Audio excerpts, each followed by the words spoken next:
Okay, so salamat sa Diyos at bagaman andun pa rin yung sinasabi ng iba na nasa situation pa rin tayo ng pandemic, pero marami namang doktor ang nagsasabi na di naman dapat tayong matakot ng lubusan kasi pero andun pa rin yung tayo po ay mag-ingat dahil ang itong sinasabi nilang Omicron naman po ay hindi masyadong malala ang pinsala or ibig sabihin mild lang naman.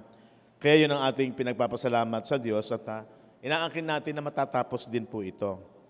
At kagaya nga ng kahapon sa national prayer sa pangunguna nila Congressman Ron at ni Bishop Paul Hernandez ay ang mensahe doon ay yung itong year 2022 is year ng himala na lalo pang magmamanifest sa ating bansa, sa mga lalo sa mga churches. Angkinin po natin yon sapagkat totoo naman, kagaya ng ating naging topic last Sunday, na ang pag-ibig ng Diyos ay hindi nagbabago. Nagbabago ang mga sitwasyon, sirkumstansya sa paligid natin. At ang sabi ng Ecclesiastes 1:9, kung hindi ako nagkakamali, ay ang buhay sa mundong ito ay parang paikot-ikot lang. Parang sa panahon, may panahon ng tag-init, may panahon ng tagulan, may panahon na bumabagyo. Normal na dumarating, pero asahan natin na ang Diyos ay nagkokontrol, siya ang may kontrol ng lahat ng bagay at pagtiwalaan natin na pabuti ng pabuti ang ginagawa ng Diyos kasi siya ang may hawak, lalo na after the cross. At maging sa buhay nating mga mananampalataya, ito yung ating ikinagagalak sa ating puso't isipan. At sabi doon sa ating naging paksa noong nakaraan ay, hindi mo mababago yung mga nakikita mo sa labas. Hindi mo na mababago yung mga tao. Na minsan, dinidepende ng maraming mga tao na sana mabago na ang lahat, mabago yung mga tao na ganito, ganito, para maging masaya ka at maging kampante ka at payapa ka at masasabi mong maganda ang buhay. Kung hindi ang sabi ng ating pinaksa ay ang kailangang mabago ay yung ating taong panloob, yung ating kaisipan sa kagandahan ng tagumpay ng ginawa ni Jesus, di ba? Napag-aralan din natin na nung si Jesus ay dumating sa bayang Israel, ay nasa ilalim sila ng pamamahala ng iba, Roman Empire. At pag ating pinag-aralan ay hanggang sa siya'y umalis, pagkatapos niyang mabuhay na mag-uli, at bago siya muling umalis ay umakyat sa langit ay ang tanong ng mga marami, lalo na mga apostol sa kanya ay, kailan mo ibabalik ang kalayaan? Kailan matatapos ang paniniil ng ibang pamamahala o ng Roman Empire? Diba? Pero makikita natin na hindi nila naunawaan ang lubusan na pinalaya sila hindi sa nangyayari sa labas, kung hindi doon sa kanilang taong panloob. Ito rin yung dapat nating maunawaan. Kung bakit sinasabi ng ating mga pinag-aralan na ang kaharian ng Diyos ay hindi makikitang naroroon, o kung may magsabing naroroon o naririyan, huwag kang maniwala sapagkat ang kaharian ng Diyos ay nasa loob ninyo, sabi ng Panginoong Hesus. Lalo na after the cross, na-establish niya ang pinakamagandang magaganap sa buhay ng sangkatauhan. Ang kailangan lamang ay ito'y maunawaan natin, matuklasan natin, mahalaman natin, sapagkat kapag nabago natin yung ating puso't isipan na sinasabi ng Romans chapter 12 verse 2, makikita natin na hindi ka maaapektuhan anuman ang mga nangyayaring sitwasyon o sirkumstansya sa paligid, and even sa mga taong minsan nasa ating paligid, sapagkat ang kagandahan ay ang Diyos ay kasakasama na natin, kapiling natin, kung bakit sinabi ng isinilang si Jesus ay ang Diyos ngayon ay sumasa atin, Emmanuel. Amen, di ba?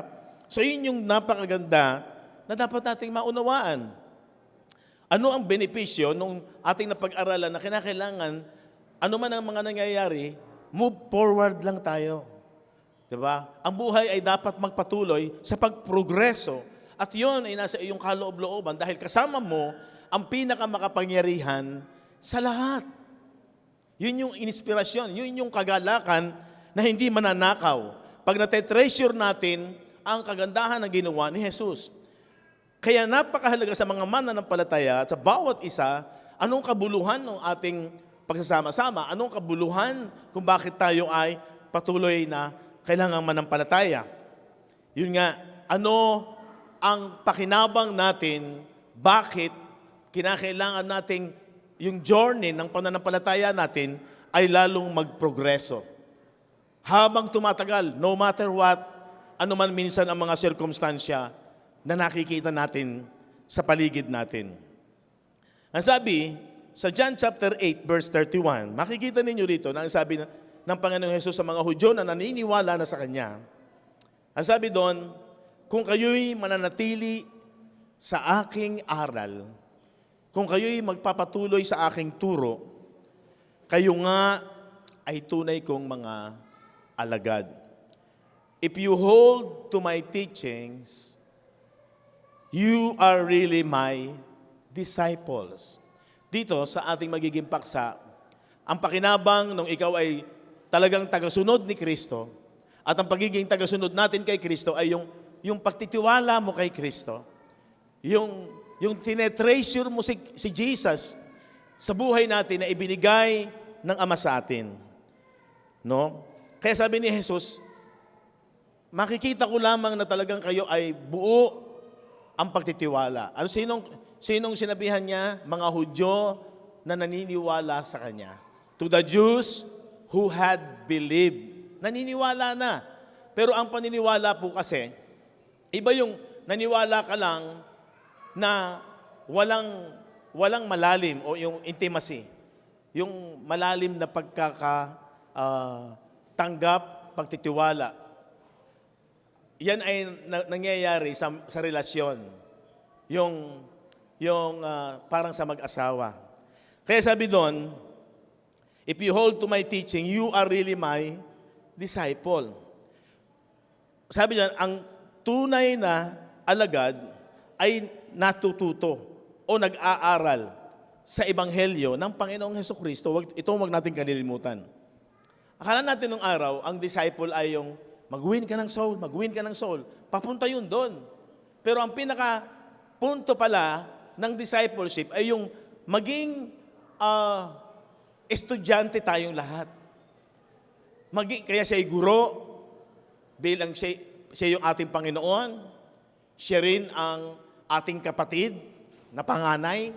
Di ba? Sabi ng Bible, siya rin ay ating panganay na kapatid. At siya rin ay ating Panginoon, at siya rin ay ating guro. So kung siya yung Panginoon mo, tayo ay kanyang tagasunod.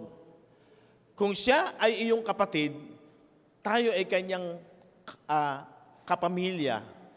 Kagaya ng sinasabi ng 1 John chapter 4, 17, as Christ is, so are we in this world. Kung ang dugo ni Jesus ay dugong maharlika, ganon din ang dugo ngayon natin dahil sa ginawa ni Kristo Jesus. Makikita natin kung siya'y guro, tayo'y kanyang estudyante. Kailangan yung kabuuan ng kung sino si Kristo sa pamamagitan ng kanyang ebanghelyo o ng finished work niya sa krus, kompleto tayong naroroon na nagtitiwala.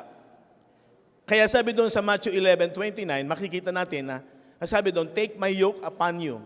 Pasanin ninyo ang aking pamatok. Meron tayong pamatok. At ang pamatok ay, ang significant dito ay, meron tayong responsibilidad. At ang responsibilidad na yan, sabi dyan, take my yoke upon you and learn from me. Mag-aral kayo sa akin. Kailangan lang natin meron tayong matutunan. Noong araw, tayo'y naniniwala. Halos lahat ng mga Pilipino kasi nga, di ba, sinasabi natin na ang Pilipinas ay the only Christian nation among Asia. Di ba? talagang naniniwala tayo kay Kristo. Iba-iba nga lang minsan yung nagiging pananaw, insight. Pero makikita natin na magkakaisa tayong lahat sa lubusang ibig ng Diyos kung bakit niya ibinigay ang kanyang anak kapag nag-start tayo na talagang tagasunod at talagang tayo'y estudyante o nag-aaral. Alam niyo yung estudyante, yan ay mawawala ng saysay ang kanyang pag-aaral pagka siya nagbubulakbol, pagka hindi niya pinapahalagahan yung kanyang pag-aaral, di ba? Sasayangin niya yung mga pagsuporta ng kanyang magulang, pagtitiis ng mga magulang para mapag-aral, pagka siya ay, yun nga, hindi pinahahalagahan. Na ang iniisip naman ng magulang ay, yun ay para sa kanyang kapakanan, para sa kanyang magandang kinabukasan, lalo na sa kaharian ng Diyos. Lalo na kapag pinag-usapan natin, mas importante ito na maunawaan ng lahat ng tao at ng mga mananampalataya na mayroon tayong responsibilidad. Tayo ay anak ngayon sa pamamagitan ng ginawa ni Kristo Jesus na born again tayo nung tinanggap natin si Jesus. Pero kinakailangan ng journey ay magpatuloy. Kung papaano ang isang bata, kung bakit sinabi ng Bible, malibang kayo'y magsipanumbalik na gaya ng isang bata, hindi nyo makikita ang ganda ng kaharian ng Diyos. Diba? Na meaning, magpapasimula kang bata, pero ang bata ay kinakailangan, ine-expect ng magulang na siya'y lalago, lalaki, hindi lamang sa pisikal, maging sa kanyang kaisipan, diba? Sa kanyang emosyon. Magkakaroon yun ng mga pagbabago habang tumatagal. Magiging abnormal pagka nanatili siyang sanggol. Kinakailangan mayroong pagbabago. Ganon din sa kaharian ng Diyos, na kinakailangan habang tumatagal ka at nagmamature ka sa pananampalataya sa Panginoon, habang ikaw ay nagpapatuloy sa pag-aaral, kung tunay mong naunawaan ang pagiging Kristiyano, ikaw ay nag-aaral, lumalago. At sabi doon, makikita mo ang iyong responsibilidad, kinakailangan mong gampanan yung pagiging estudyante mo bilang siya ay ating guro.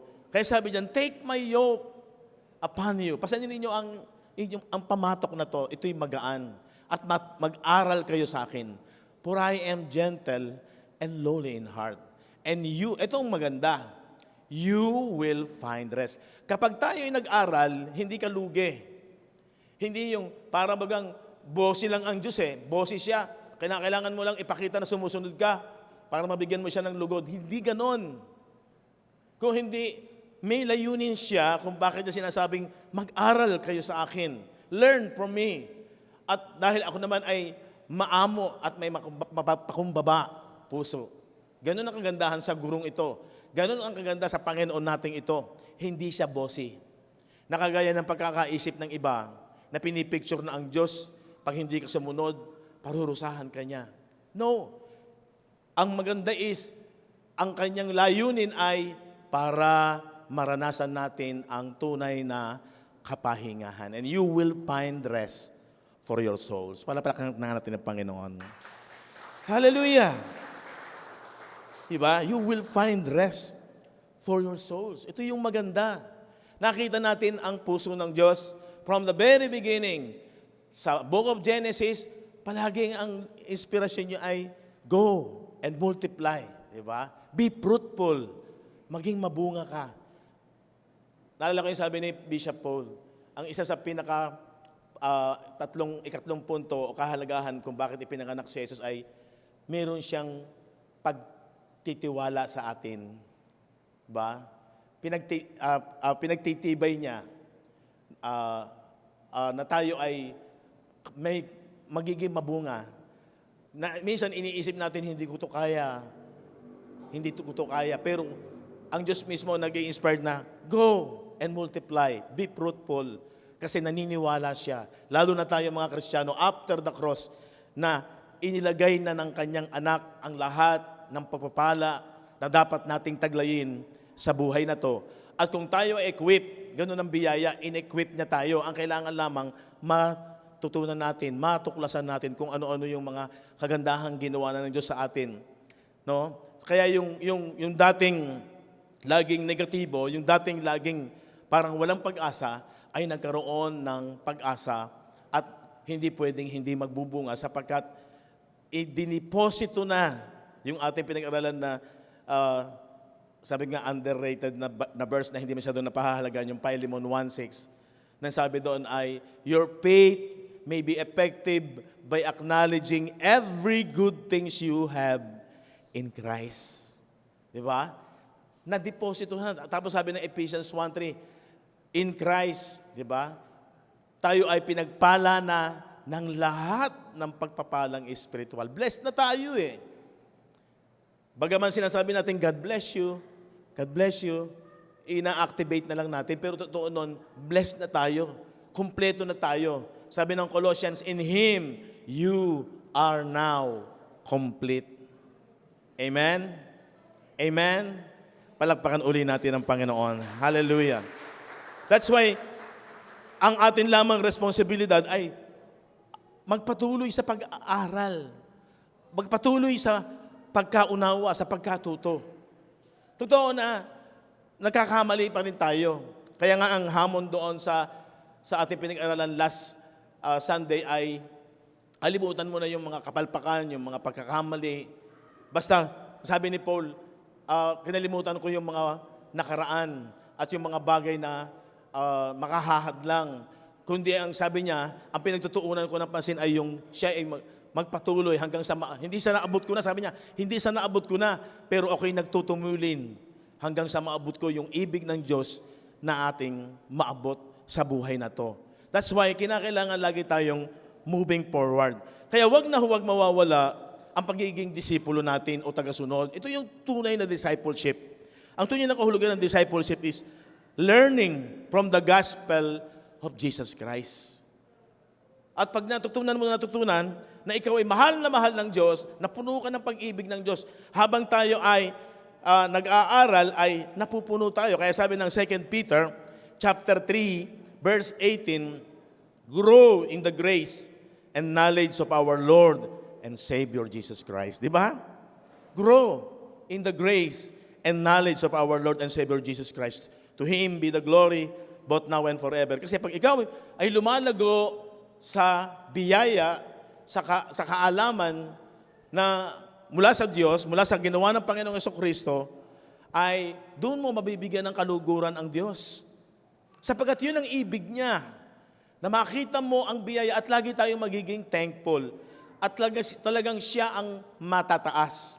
Dahil natutuklasan natin sa biyaya ng lahat ng mga bagay ay wala tayong maipagmamalaki kung hindi ang Diyos ang naglagay nito sa atin. Ang Diyos ang gumawa ng ating pagiging matuwid. Ang Diyos ang gumawa kung bakit tayo pinatawad. Ang Diyos ang gumawa na tinupad niya yung hindi magawa-gawa ng una ng mga Hudyo, yung kautusan, sapagkat nalaman natin sa ating pag-aaral na ang proseso ng kautusan ay kinakailangan mong maganap lahat, gawin mong lahat. Kaya walang makagagawa. Ganon, natuklasan natin napakabuti niya dahil siya yung gumanap ng lahat ng hindi natin kaya at pagkatapos yung parusa na dapat nating matanggap, kinuha pa niya. Amen? Amen? Kaya ang kagandahan na pag ikaw ay lumalago sa biyaya ng Diyos, lalong natataas ang Diyos. Kaya yun ang nakalulugod. Kasi natutuklasan sa biyaya ng Panginoon na undeserving tayo, pero minahal niya tayo. Niregaluhan pa niya tayo ng kanyang righteousness. Kaya yung righteousness natin ay kagaya ng righteousness ng Panginoong Jesucristo. Mauunawaan mo at matatanggap mo dahil hindi natin ginawa yon. Ang Diyos ang nagbigay nun. At kung ang Diyos ang nagbigay, napakataas na antas ng pagiging matuwid natin. Amen?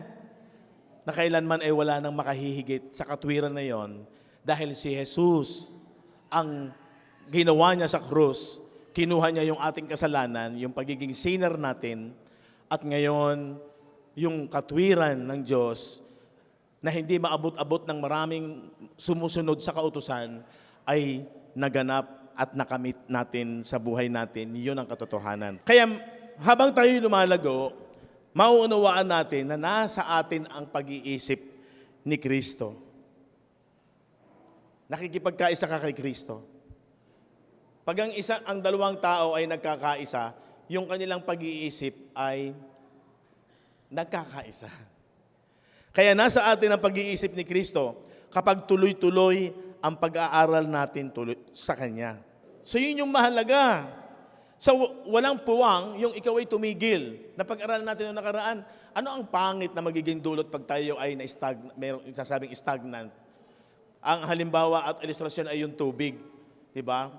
Sa ilog, diba? Pag ang flow ay tumigil, magiging stagnant. Babaho ang tubig at yung mga buhay doon ay posibleng yung mga isda ay mamatay. Diba? Mawawalan ng buhay. Kaya kapag tayo tuloy-tuloy sa pananampalataya at sa pag-aaral ng salita ng Diyos, yung buhay na walang hanggan, yung Zoe life ay nagmamanifest sa bawat isa sa atin.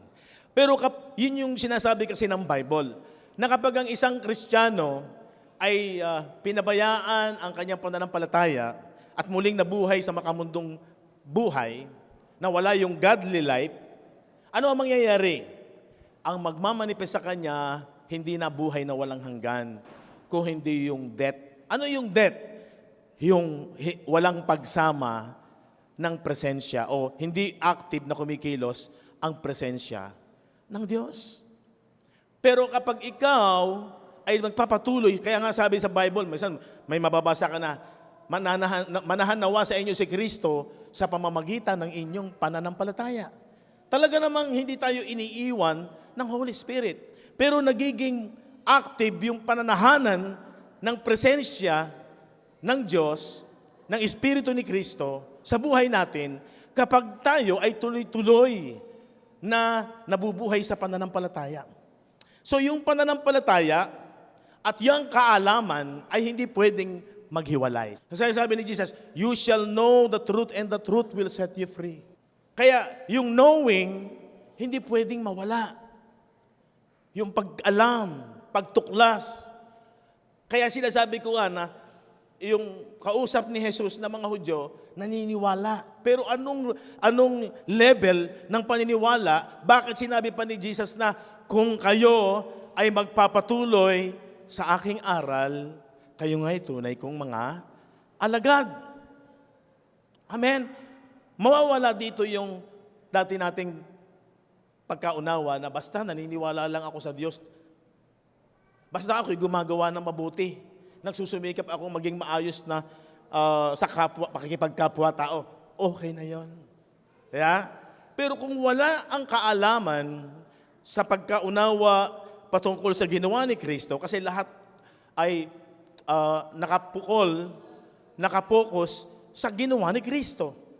Kaya sabi ko nga, ano ba yung gospel? Ano ba yung mabuting balita? Si Jesus, ang persona ni Jesus, at ang kanyang tinapos na tinarbaho sa krus ng Kalbaryo, yon ang ebanghelyo. Yon ang mabuting balita. Yon ang gospel. Yon, dapat doon tayo lumago sa pagkaalam. Diba?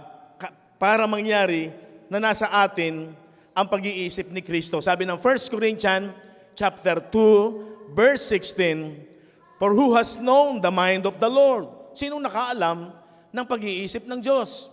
That He may instruct him para siya ay payuhan, turuan. Diba? Wala. Hindi tayo, pag nalaman mo ang kaisipan ng Diyos, ano ka lang, mabe-bless ka lang, magpapasalamat ka lang, hindi mo siya pwedeng utusan at turuan at magpapayo ka sa Kanya. Kasi pag naunawaan mo ang kagandahang loob ng Diyos, ang Kanyang layunin ay para sa ating kabutihan, di ba sabi doon, masusumpungan ninyo ang kapahingahan ng inyong kaluluwa. So ang isipan ng Diyos ay tayo ay nasa kapahingahan. Ang gusto niya tayo ay nandun sa tinatawag na kapayapaan, kapanatagan. Kaya nga, ang kaharian ng Diyos ay hindi ang pagkain at pag-inom, kung hindi ang kaharian ng Diyos ay righteousness, peace, and joy in the Holy Spirit. Diba? So, yon ang pag-iisip ng Diyos. Kaya sabi diyan, pag ikaw ay lumalago, nasa iyo pag-iisip ni Kristo. Kilala mo ang Diyos. Nakikilala mo sino siya, kung ano yung talagang kanyang mga attributes, kung ano yung kanyang character, kung ano yung nature niya, na siya ay pag-ibig. Amen. Di ba napakaganda nang ikaw ay nag-aaral, hindi yung pinahihirapan ka, kundi, ang sabi, pag learn from me and you will find rest. Makikita nyo ang kapahingahan. At yung habang ikaw ay natututo, habang ikaw ay lumalago, masasabi natin, kapag tayo nagkakaisa sa layunin ng Diyos, sa ibig niya, nasa atin ang pag-iisip ni Kristo. Meaning, ang ganda nung kilala mo ang Diyos. Mawawala yung, akala ko ang Diyos, pag ako nagkamali, parurusahan niya ako. Akala ko, pag dumating ako'y nagkasakit, akala ko pinalo niya ako. Akala ko, nung ako'y nagkabukol, dahil minsan lang ako hindi naka-attend, ayan, ang sabi ko noon, ang kaisipan ko noon, pinalo ako o pinalo ka ng Diyos. Pero ngayong nakilala ko ang puso at isip ng Diyos, dahil nag-aral ako sa Kanya, hindi pala. Konsekwensya lang yon ng ating pagkakamali. Pero never niyang gustong tayo ngayon ay makaranas pa ng kaparusahan sapagkat kinuha na niya ang parusa ng kasalanan. Amen?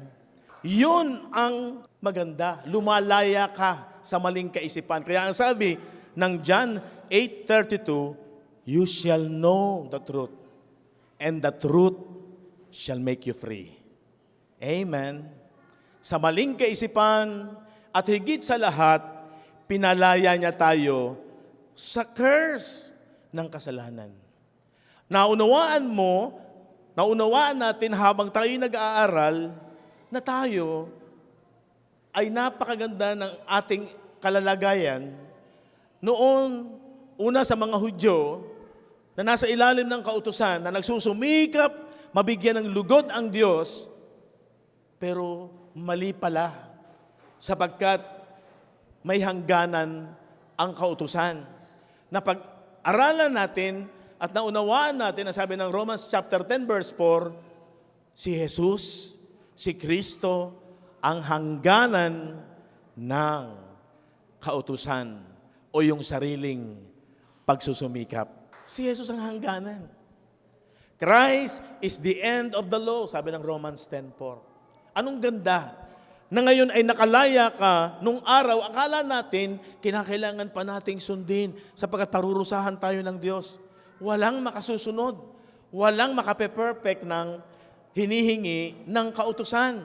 Gaanong kaganda na lumaya ang iyong isipan at gaanong saya na naunawaan mo na wala ka na doon sa pagkaalipin sa kasalanan. Sapagkat tinubos tayo ni Jesus sa pagkaalipin. Kaya tunay na kalayaan ngayon ay nasa mga lumago sa pagkaalam kung ano ang ganda ng ginawa ni Jesus, kung bakit niya tayo'y tinubos sa sumpa ng kautusan. Amen? Tingnan ninyo si Pablo. Sabi sa 1 Timothy chapter 1 verse 13. Sabi niya, nung una kasi siya masigasig sa kautusan at inuusig niya ang mga Kristiyano. Nung hindi niya nalalaman, sabi niya, bagaman nang una, ako'y naging mamumusong at mang-uusig at mang-aalipusta. Gayon may kinahabagan ako sapagkat yaoy ginawa ko, pansinin niyo to, sapagkat yaoy ginawa ko sa di pagkaalam, sa kawalan ng pananampalataya. Kaya sinasabi ko, yung pananampalataya, meron niyang kakambal na responsibilidad. Ano yon? Knowing or learning. Mag-aral ka para lumago ka sa kaalaman, sa kaunawaan, sa karunungan, patungkol sa biyaya, sa kagandahang loob, sa ebanghelyo ng Panginoong Hesukristo. Amen? Siya'y makadiyos, kagaya ng kanyang mga kasamahang Hudyo. Si Pablo'y makadiyos. At akala niya, ang kanyang ginagawang pang-uusig at pang-alipusta sa maraming mga Kristiyano ay kalugod-lugod sa Diyos. Sapagkat ipinagtatanggol niya ay ang kautusan ni Moises. Pero ang sabi niya, buti na lang dumating sa kanya ang pagkaunawa at kahabagan. At ang sabi niya, nagawa ko lang yon sa hindi pagkaalam at sa kawalan ng pananampalataya. Nananampalataya na siya sa Diyos. Pero hindi siya nananampalataya sa Ebanghelyo ni Kristo Jesus. Nakuha niyo ba yung kagandahan na mayroon tayo? At ito talaga yung godly living. Mabuhay ng makadiyos ay kapag tinanggap mo si Kristo at ikaw ay nagpapatuloy sa pag-aaral at paglago sa kaalaman sa Ebanghelyo ng Panginoong Jesucristo. Ito yung nakalulugod sa Diyos. Sabi ng Philippians chapter 1, verse 27 to 30, ang sabi diyan, mamuhay kayo ng ayon sa magandang balita ni Kristo. Nang sa ganoon, makadalaw man ako sa inyo o hindi, mababalitaan ko na nagkakaisa kayo at sama-samang naninindigan. Makikita niyo yan. Ang kahalagahan na kapag ikaw'y nananampalataya at mayroon kang kaalaman at nakikita mo ang liwanag at ganda ng katotohanan ng ginawa ni Kristo, sapagkat si Kristo ang katotohanan at ang katotohanan kay Kristo ay yung kanyang ginawa sa krus ng Kalbaryo, mapaninindigan mo. Hindi ka matatakot. Ipaglalaban mo. Sa ibang salin, yung naninindigan dyan ay ipinaglalaban o ipinagtatanggol mo ang iyong pananampalataya ayon sa Ebanghelyo o sa magandang balita na ginawa ng Panginoong Hesus kung bakit ibinigay ng Ama sa atin. Amen! Napakasarap nung maliwanag ang ginagawa mo. Di ba? Hindi tradisyonal, hindi ritual, kung hindi maliwanag. Kasi si Jesus ay ilaw. Kaya maliwanag sa iyong isip at puso at panatag ka. At pag ang nabago nga ay ang ating isip at ang ating puso, yung galak, anuman yung nangyayari sa labas, sa paligid, hindi ka maaapektuhan. Tuloy-tuloy ang iyong pag-asa sapagkat kasama na natin ang presensya ng Diyos. Ang sabi nga ng Philippians 1:27 sa Amplified Version ay ganito, only be sure to lead your lives in a manner that will be worthy of the gospel. Worthy of the gospel. Ito yung nakikita ko na godly life. Buhay na makadiyos. Na yung buhay natin ay nakaayon, naninindigan doon sa mabuting balita, sa pananampalataya natin. Worthy of the gospel of Christ. Yung buhay natin, pwede natin itanong, ako ba'y nabubuhay na nakatuon o naninindigan sa pananampalataya o sa kahalagahan ng ginawa ni Kristo sa aking buhay? Yun ang isang posibleng tanong, magandang tanong, para masabi natin na nagpapatuloy ka doon sa sinasabi ng Diyos na go, grow, di ba?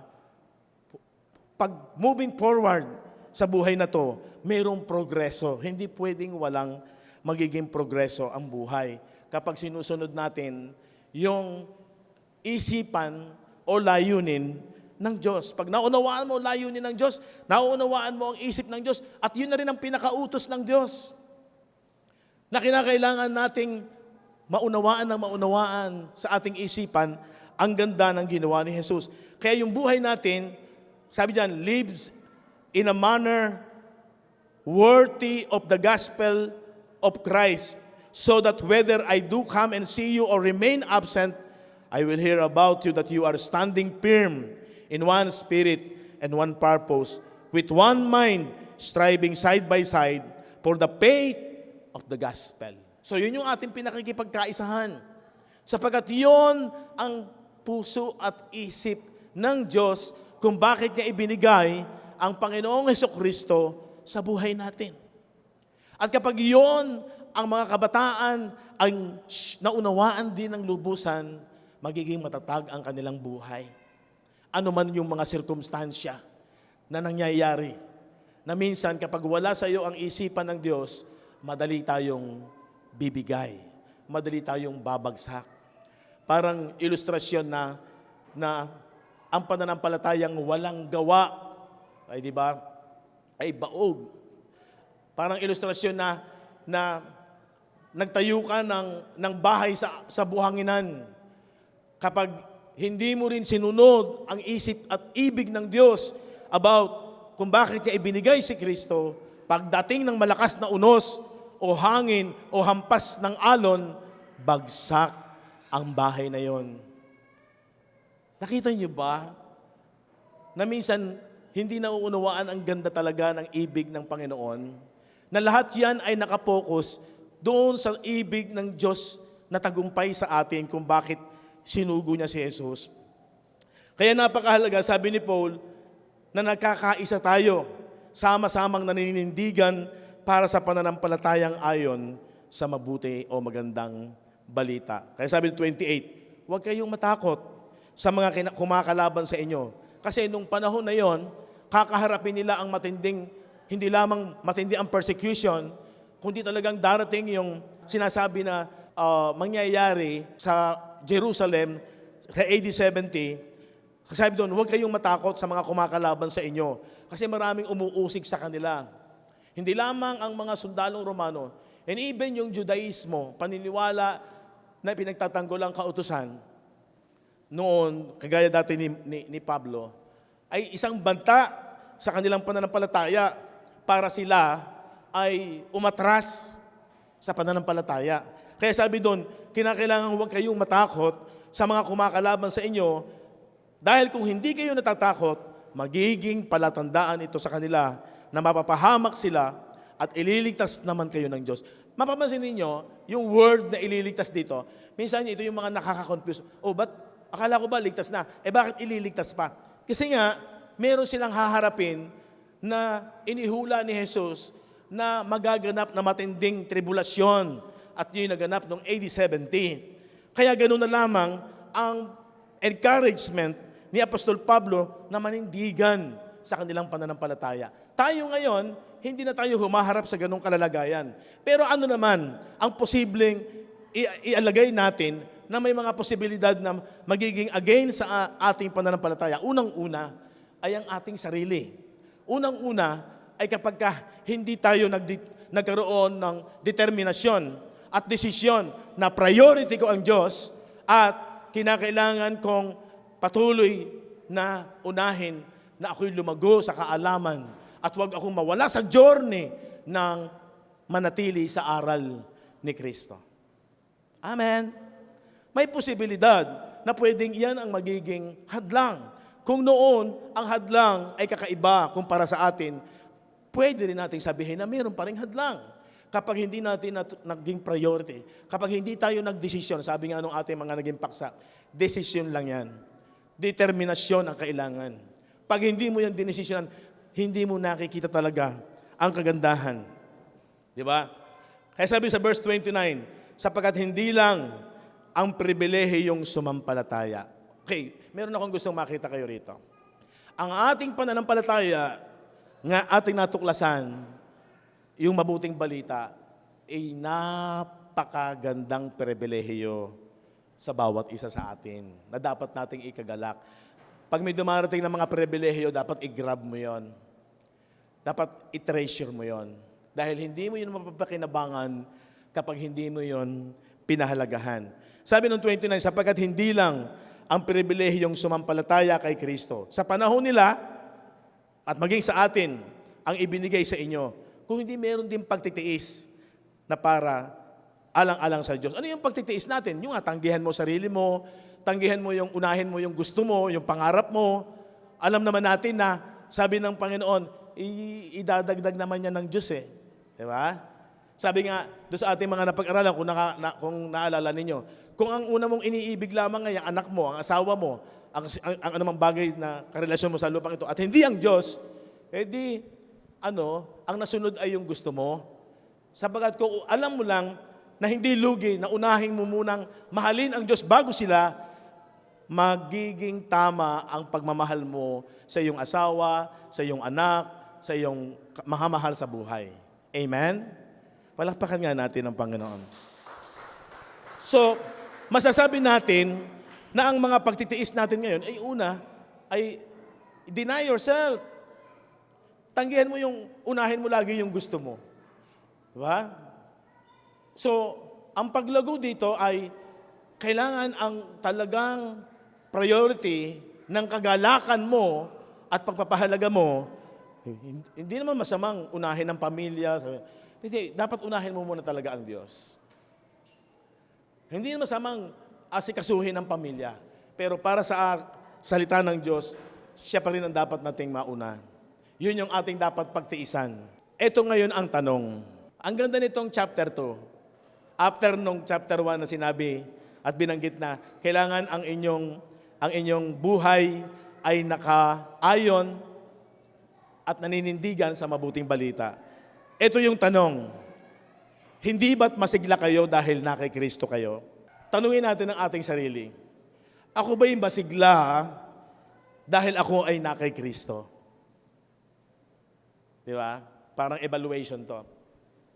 Sa journey ng kung ilang taon akong mananampalataya, ako ba, sabi ni Paul, hindi ba't masigla kayo dahil na kay Kristo kayo? Gawin naman natin, ako ba'y masigla dahil ako'y na kay Kristo? Di ba? Pangalawa, hindi ba't masaya kayo dahil alam ninyong mahal niya kayo? Masaya ka ba dahil alam mo bang mahal na mahal ka niya? Pag alam mo na mahal ka ng Diyos, ibang kasayahan yon. Amen? Ang ganda ng tanong ni Apostol Pablo dito, hindi ba't masigla kayo dahil na kay Kristo kayo? Hindi ba't masaya kayo dahil alam niyong mahal niya kayo? And then unity. After nung personal na mga tanong sa bawat isa, tanong sa pangkalahatan. Hindi ba't may mabuti kayong pagsasamahan dahil nasa atin ang banal na Espiritu? Kung bakit kapag nanampalataya kay Kristo, bakit yun ang pinakautos? Sabi ng 1 John chapter 3, verse 23, at ang sabi ng 1 John chapter 5, verse 3 ay, ang utos ay magaan ngayon, hindi mabigat. Kumpara sa utos sa lumang tipan, na ang sabi sa Acts chapter 15, ang pasaning mabigat ay ang kautosan ni Moises. Nasabi ni na Pablo at ni na Santiago na hindi kailanman napasan ng ating mga ninuno. And even tayo, hindi natin kayang pasanin. Pero pagdating ni Kristo, yung utos niya, sabi niya ay magaan. Yung yoke ay magaan. Sapagkat ang utos ay manampalataya ka kay Kristo. 1 John 3:23, manampalataya ka kay Kristo at mangag-ibigan kayo. And alam naman natin na may mga pagkakamali tayo at minsan maaaring ako'y makasakit at makasama ng loob sa inyo. And even minsan, ang bilang ako'y pastor ay nalulungkot ako kapag nakikita kong hindi ako naunawaan doon sa ibig na ibinapahiwatig ng Diyos sa akin na dapat tayong magpatuloy na lumago. Pero kapag ang isang miyembro ng church ay parang hindi pinapahalagahan, ako'y nalulungkot. Sabi din ng Bible yon. Doon lamang nakakaranas ang isang leader ng kapighatian kapag kayong ibig ng Diyos na kanyang ipinahahayag ay hindi nauunawaan at hindi napapahalagahan. Nami-misinterpret pa. Diba? Pero, pag tayo ay laging nagkakaisa na ang Holy Spirit ngayon ay nananahan sa atin, bagaman merong mga tinasabing pagkukulang sa isa't isa, pero ang ating pagsasamahan ay pabuti ng pabuti dahil ang Holy Spirit ang siyang gumagawa sa bawat isa sa atin. Amen? At bukod doon, meron tayong malasakit at unawaan sa isa't isa. At hindi ba't may malasakit at pangunawa kayo sa isa't isa? Amen. Amen. Di ba natutupad yung utos? na manampalataya kayo, ito ang utos, ang manampalataya sa pangalan ng kanyang anak at mangag-ibigan kayo. Kaya sabi ng 1 John chapter 5 verse 3, magaan ang kanyang utos. At ang sabi ko, paano nagiging magaan? May nagawa na nga siyang nasaktan ka, pero mamahalin mo pa rin siya. Mabigat yon pagka yun sa sarili mo. Pero pag napupuno ka ng pag-ibig ng Diyos, pag naunawaan mo na lahat tayo ay undeserving pero minahal pa rin tayo ng Diyos, maiibig mo kahit yung hindi kaibig-ibig. Mapapatawad mo kahit parang ang hirap patawarin. Pag ang isang binata ay punong-puno ng pag-ibig, yung mahirap ay madali niyang magagawa. Lalo na tayo na mga anak ng Diyos, hindi pag-ibig ng tao. Kasi ang pag-ibig ng tao nga nagbabago eh.